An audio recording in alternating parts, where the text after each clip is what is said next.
Hi, എല്ലാവർക്കും നമ്മുടെ ചാനലിലേക്ക് വീണ്ടും സ്വാഗതം. പിന്നെ ഞാൻ വന്നിട്ടുള്ളത് നല്ല ഹെൽത്തി ആയിട്ടുള്ള കേക്കിൻ്റെ റെസിപ്പി ആയിട്ടാണ് കേട്ടോ.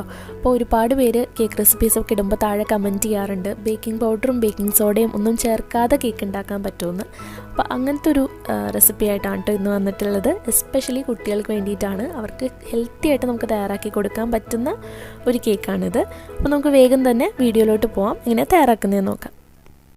അപ്പോൾ നമ്മൾ ഈ കേക്ക് തയ്യാറാക്കാൻ പോകുന്നത് ഇഡ്ഡലി മാവ് ഉപയോഗിച്ചിട്ടാണ്. നമ്മൾ സാധാരണ ഉഴുന്ന് അരി അരച്ചിട്ടുള്ള മാവ്. ഞാനിവിടെ രാവിലെ ഇഡ്ഡലി തയ്യാറാക്കിയിട്ടുള്ള ബാക്കിയുള്ള മാവാണ് കേട്ടോ എടുത്തിട്ടുള്ളത്. അപ്പോൾ നന്നായിട്ട് പൊങ്ങി പൊളിച്ച് വന്നിട്ടുള്ള നമ്മുടെ മാവ്. പിന്നെ ഇതിലേക്ക് ഞാൻ ഉപ്പൊന്നും ചേർത്തിട്ടില്ല. ഉപ്പ് ചേർക്കണേക്ക് മുന്നേ തന്നെ മാറ്റി വെച്ചിട്ടുള്ള മാവാണ്.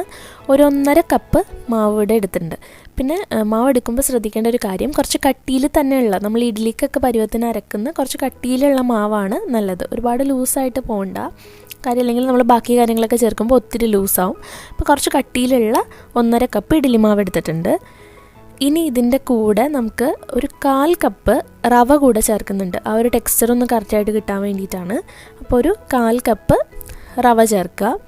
ഇത് വറുത്ത റവയോ വറുക്കാത്ത റവയോ ഏതാണെങ്കിലും കുഴപ്പമില്ല കേട്ടോ. പിന്നെ നമ്മളിതിലേക്ക് മധുരത്തിന് നിങ്ങൾക്ക് വേണമെങ്കിൽ ശർക്കര ചേർക്കാം, അല്ലെങ്കിൽ പഞ്ചസാര ചേർക്കാം. അപ്പോൾ ഞാനിവിടെ ശർക്കരയാണ് ചേർക്കുന്നത്. ഒരു 2 അച്ച് ശർക്കര നന്നായിട്ട് നല്ല കട്ടിയിൽ ഉരുക്കിയെടുത്തിട്ടുള്ളതാണ് കേട്ടോ. അതൊരു 1/2 കപ്പ് സിറപ്പാണ് നമ്മൾ ചേർക്കുന്നത്. ശർക്കര പാനി 1/2 കപ്പ് ചേർക്കുന്നുണ്ട്. അപ്പോൾ പാനി നല്ല കട്ടിയിൽ തന്നെ എടുത്തോളൂ. ഒരുപാട് ലൂസായിട്ടുണ്ടെങ്കിലും മാവ് ഒത്തിരി ലൂസായി പോകും. നല്ല കട്ടിയിലുള്ള ശർക്കര പാനി 1/2 കപ്പ് ചേർക്കുക. ഇനിയിപ്പോൾ ഇതിന് പകരം നിങ്ങൾക്ക് പഞ്ചസാര ആണെങ്കിൽ പഞ്ചസാര മധുരം അനുസരിച്ച് 1/2 കപ്പോ 1/4 കപ്പോ ചേർത്ത് കൊടുത്താൽ മതി. എന്നിട്ട് ഇത് നന്നായിട്ട് യോജിപ്പിച്ച് കൊടുക്കുക. അപ്പം മധുരം അനുസരിച്ച് നമുക്ക് നോക്കിയിട്ട് വേണമെങ്കിൽ ചേർക്കാം കേട്ടോ, പിന്നീടാണെങ്കിലും കുഴപ്പമില്ല. ഇപ്പം നന്നായി ഒന്ന് യോജിപ്പിച്ചെടുക്കുന്നുണ്ട്. ഇനി ഞാൻ ഈ ഒരു കേക്കിലേക്ക് കുറച്ച് ക്യാരറ്റും ഈന്തപ്പഴവും ഒക്കെ ചേർക്കുന്നുണ്ട്. അപ്പോൾ നമുക്ക് നല്ലൊരു ടേസ്റ്റ് കിട്ടും. ആ ഒരു ഇഡ്ഡലിയുടെ മാവിൻ്റെ ടേസ്റ്റ് അല്ലാതെ കുറച്ച് ടേസ്റ്റ് കിട്ടാൻ വേണ്ടിയിട്ട് ഒരു 1/2 കപ്പ് ക്യാരറ്റ് ഗ്രേറ്റ് ചെയ്തെടുത്തിട്ടുണ്ട്. അതുപോലെ കുറച്ച് ഈന്തപ്പഴം ഇതുപോലെ ചെറുതായിട്ട് അരിഞ്ഞെടുത്തിട്ടുണ്ട്. പിന്നെ നിങ്ങൾക്ക് ഏതെങ്കിലും നട്ട്സ് വേണമെങ്കിൽ അതും ചേർക്കാം കേട്ടോ. അപ്പോൾ ഇതൊക്കെ ചേർക്കുമ്പോൾ കുറച്ചും കൂടെ ഹെൽത്തിയുമാണ്. കുട്ടികൾക്കൊക്കെ കഴിക്കാനാണെങ്കിൽ ഒരുപാട് ഇഷ്ടമാവുകയും ചെയ്യും ആ ഒരു ഈന്തപ്പഴവും ക്യാരറ്റൊക്കെ ചേർക്കുമ്പോൾ. ഇനി ഇതിലേക്ക് ഏതെങ്കിലും ഒരു ടേബിൾ സ്പൂൺ പൊടിയിടുക. അരിപ്പൊടിയോ ഗോതമ്പ് പൊടിയോ മൈദയോ ഏത് വേണമെങ്കിലും ഇടാം കേട്ടോ. എന്നിട്ടിത് നന്നായിട്ട് പൊടിയായിട്ട് യോജിപ്പിച്ച് കൊടുക്കാം. ഇനി അതുകൂടെ നമുക്ക് ഈ മാവിലേക്ക് ചേർത്ത് കൊടുക്കാം. അപ്പോൾ ഇതിങ്ങനെ നമ്മൾ പൊടി ഉപയോഗിച്ച് മിക്സ് ചെയ്തില്ലെങ്കിൽ എല്ലാം കൂടെ കേക്കിൻ്റെ താഴെ പോയിട്ടായിരിക്കും കിടക്കുക. അതിന് വേണ്ടിയിട്ടാണ് നമ്മൾ പൊടി ഉപയോഗിച്ച് ആദ്യം ഒന്ന് പൊടി വെച്ചൊന്ന് കോട്ട് ചെയ്തെടുക്കുന്നത്. എന്നിട്ടിത് മാവിലിട്ടിട്ട് നന്നായിട്ട് എല്ലാം കൂടെ നമുക്കൊന്ന് യോജിപ്പിച്ചെടുക്കാം. അപ്പോൾ ഇപ്പോൾ കുറച്ചൊരു കട്ടിയായിട്ട് കിട്ടും കേട്ടോ നമ്മളിതെല്ലാം ചേർത്ത് കഴിയുമ്പോൾ. പിന്നെ ഇതിൻ്റെയൊക്കെ ഒരളവ് നിങ്ങളുടെ ഇഷ്ടം അനുസരിച്ച് ചേർത്താൽ മതി. ക്യാരറ്റും ഈന്തപ്പഴവും ഒക്കെ, പിന്നെ നട്ട്സൊക്കെ നിങ്ങൾക്ക് കൂടുതൽ വേണമെങ്കിൽ മുന്തിരിയൊക്കെ വേണമെങ്കിൽ അത് വേണമെങ്കിൽ ചേർക്കാം. ഇനി ഇതിലേക്ക് നമുക്കൊരു 3 ടേബിൾ സ്പൂൺ നെയ്യ് അല്ലെങ്കിൽ ബട്ടർ വേണമെങ്കിൽ ബട്ടർ വെണ്ണ ഉരുക്കിയിട്ട് ചേർത്ത് കൊടുക്കാം. അപ്പം നെയ്യാണെങ്കിലും കുഴപ്പമില്ല കേട്ടോ. നമുക്ക് ഈ ഒരു ഇഡ്ഡലി മാവൊക്കെ ആയതുകൊണ്ട് നെയ്യാണെങ്കിലും നല്ല ടേസ്റ്റ് തന്നെയാണ്. പിന്നെ ഇതിലേക്ക് നമുക്കൊരു ഫ്ലേവറിന് വേണ്ടിയിട്ട് നമുക്ക് വാനില എസൻസ് വേണമെങ്കിൽ വാനില എസൻസ് ചേർക്കാം, 1 ടീസ്പൂൺ. ഞാനിപ്പോൾ ഇവിടെ ഏലക്കായ പൊടിച്ചതാണ് 1 ടീസ്പൂൺ ചേർക്കുന്നത്. 2 ആണെങ്കിലും കുഴപ്പമില്ല.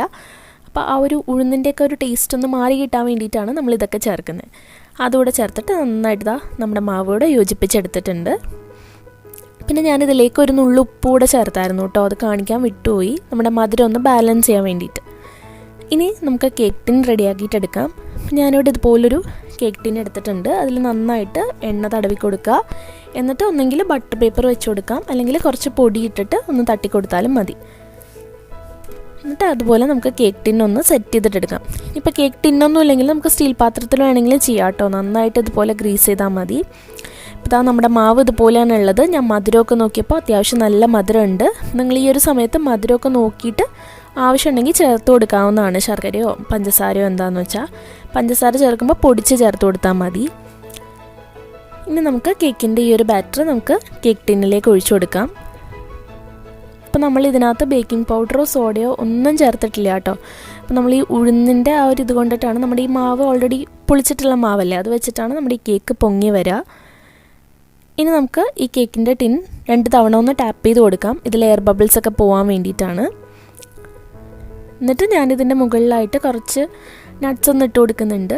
അതൊക്കെ നിങ്ങളുടെ ഇഷ്ടമാണ് കേട്ടോ, കാണാനൊരു ഭംഗിക്ക് വേണ്ടിയിട്ട് മുകളിൽ ഇതുപോലെ ഇട്ട് കൊടുത്താണ്. ഇനി നമുക്കിത് ബേക്ക് ചെയ്യണം. അതിന് മുന്നേ ആയിട്ട് നമ്മൾ ഏതിലാണോ, ഞാനിപ്പോൾ ഇവിടെ കുക്കറിലാണ് നമ്മുടെ കേക്ക് ബേക്ക് ചെയ്തെടുക്കാൻ പോകുന്നത്. അപ്പോൾ അതൊന്ന് ഒരു 10 മിനിറ്റ് ഒന്ന് ചൂടാക്കി എടുക്കണം നേരത്തെ തന്നെ. അപ്പോൾ അതിലേക്ക് ഞാൻ കുറച്ച് ഉപ്പിട്ട് കൊടുത്തിട്ടുണ്ട്. ഉപ്പിട്ടില്ലെങ്കിലും കുഴപ്പമില്ല, പക്ഷേ ഉള്ളിൽ ഒരു സ്റ്റാൻഡ് വെക്കാനായിട്ട് ശ്രദ്ധിക്കുക. അപ്പോൾ ഞാനിവിടെ ഉപ്പിട്ടിട്ട് അതിന് മുകളിലേക്കായിട്ട് ഒരു പ്ലേറ്റ് വെക്കുന്നുണ്ട്. അതിന് മീതെ വേണം നമ്മൾ കേക്ക് ടിൻ വെക്കാൻ വേണ്ടിയിട്ട്. അപ്പോൾ ഉപ്പിട്ട് ഈ ഒരു പ്ലേറ്റ് വെച്ച ശേഷം നമുക്ക് ഈ കുക്കറൊന്ന് അടച്ചിട്ട് ഒരു 10 മിനിറ്റ് ഒന്ന് പ്രീ ഹീറ്റ് ചെയ്യണം. അപ്പോൾ വിസിലിടാതെയാണ് നമ്മൾ കുക്കർ വെക്കേണ്ടത്. പിന്നെ ഈ 10 മിനിറ്റ് നമുക്ക് നല്ല ഹൈ ഫ്ലെയിമിൽ വെച്ച് തന്നെ കുക്കറൊന്ന് നന്നായിട്ടൊന്ന് ചൂടാക്കിയിട്ടെടുക്കാം. ഇപ്പോൾ 10 മിനിറ്റൊക്കെ ആയിട്ടുണ്ട്. അപ്പോൾ നമ്മുടെ കുക്കർ നന്നായി ചൂടായി വന്നിട്ടുണ്ട്. അപ്പോൾ നന്നായി ചൂടായ ഈ ഒരു കുക്കറിൻ്റെ ഉള്ളിലേക്കാണ് നമ്മുടെ കേക്ക് ടിൻ ഇറക്കി വെക്കേണ്ടത്. അപ്പോൾ ഞാൻ കേക്ക് ടിൻ ഇറക്കി വെച്ചിട്ടുണ്ട്. ഇനി ഇത് നമുക്ക് അടച്ചു വെച്ചിട്ട് ഒരു ലോ ടു മീഡിയം ഫ്ലെയിമിൽ നമുക്ക് കേക്ക് വേവിച്ചിട്ടെടുക്കാം. ലോ ഫ്ലെയിം വെച്ചാലും കുഴപ്പമില്ല. എന്നിട്ട് ഒട്ടും ഹൈ ഫ്ലെയിം ഒന്നും ഒരിക്കലും വെക്കരുത്, പെട്ടെന്ന് കേക്കിൻ്റെ അടിഭാഗം കരിഞ്ഞു പോവും. അപ്പോൾ വിസിലിടാതെ കുക്കർ അടച്ച് വെച്ചിട്ട് ഒരു 40 മുതൽ 45 മിനിറ്റാണ് നമുക്കിത് ബേക്ക് ചെയ്യാൻ വേണ്ടിയിട്ട് ടൈം എടുക്കുക. ഞാനൊരു 35 മിനിറ്റ് ആയപ്പോൾ തുറന്ന് നോക്കിയായിരുന്നു, പക്ഷേ കേക്ക് ആയിട്ടില്ലായിരുന്നു. അപ്പോൾ ഒരു 45 മിനിറ്റ് ആയപ്പോഴാണ് നമ്മുടെ കേക്ക് നന്നായിട്ട് റെഡിയായി വന്നത്. അപ്പോൾ ആ കേക്കൊക്കെ നന്നായി പൊങ്ങി വന്നിട്ടുണ്ട്. നമുക്കൊരു ടൂത്ത് പിക്ക് വെച്ചിട്ടോ എന്തെങ്കിലും വെച്ചിട്ടൊന്ന് കുത്തി നോക്കാം. അതിലൊന്നും വന്നിട്ടില്ലെങ്കിൽ നമ്മുടെ കേക്ക് റെഡി ആയിട്ടുണ്ട് എന്നാണ് അർത്ഥം. ഞാൻ കുക്കറിൽ നിന്ന് പുറത്തേക്ക് എടുത്തിട്ട് തണുക്കാൻ വേണ്ടി മാറ്റി വെക്കുന്നുണ്ട്. നന്നായി തണുത്ത ശേഷം മാത്രം നമ്മളിത് കേക്ക് ടിന്നിൽ നിന്ന് പുറത്തേക്ക് എടുത്താൽ മതി. നിങ്ങൾക്കിത് കാണുമ്പോൾ തന്നെ മനസ്സിലാവുണ്ടാവും നമ്മുടെ കേക്ക് നന്നായി പൊങ്ങി വന്നിട്ടുണ്ട്. അതുപോലെ ഓൾമോസ്റ്റ് നമ്മുടെ ഒരു കേക്ക് പോലെ തന്നെയാണ് ഇതിൻ്റെ ഒരു ടെക്സ്ചർ. നമ്മളിതിനകത്ത് ബേക്കിംഗ് സോഡയും പൗഡറും ഒന്നും ചേർത്തില്ലെങ്കിലും ഒരു 80% നമുക്ക് കേക്കാണെന്ന് തന്നെ പറയാം കേട്ടോ. കുറച്ചൊരു വ്യത്യാസം ഉണ്ടാവും ആ ഒരു ടെക്സ്ചറിൽ, കാരണം നമ്മളിതൊന്നും ചേർക്കാത്തതുകൊണ്ട്. കാരണം ഉഴുന്നിൻ്റെ ആ ഒരു ഇത് വെച്ചിട്ടല്ലേ നമ്മുടെ കേക്ക്. ഞാനിനി ഇതൊന്ന് മുറിച്ചുകൂടെ കാണിച്ചു തരാം. നമ്മൾ ബേക്കിംഗ് പൗഡറും ബേക്കിംഗ് സോഡയും ഒന്നും ചേർക്കാത്തതുകൊണ്ട് തന്നെ കംപ്ലീറ്റ്ലി ആ ഒരു ടെക്സ്ചർ കിട്ടില്ല. എന്നാൽ പോലും നിങ്ങൾക്ക് കാണുമ്പോൾ മനസ്സിലാവും അതുപോലെ തന്നെയാണ് ഇരിക്കുക. നല്ല സോഫ്റ്റുമാണ് കഴിക്കാനായിട്ട്. കുട്ടികൾക്കൊന്നും ഒരിക്കലും ഇത് മനസ്സിലാവില്ല കേക്കല്ല എന്ന്. പിന്നെ ഇഡ്ഡലിയൊന്നും കഴിക്കാത്ത കുട്ടികളാണെങ്കിൽ പോലും ഇതുപോലെ തയ്യാറാക്കി കൊടുത്താൽ അവർ ഉറപ്പായിട്ടും കഴിക്കുകയും ചെയ്യും. നല്ല ഹെൽത്തിയുമാണ്. നമ്മൾ ക്യാരറ്റും ഈന്തപ്പഴവും എല്ലാം ചേർത്തിട്ടുണ്ട്. വേറെ ദോഷമായിട്ട് ഒരു കാര്യങ്ങളും നമ്മളിതിൽ ചേർത്തിട്ടില്ല. അപ്പോൾ നിങ്ങളെല്ലാവരും ട്രൈ ചെയ്തിട്ട് അഭിപ്രായങ്ങൾ പറയുക.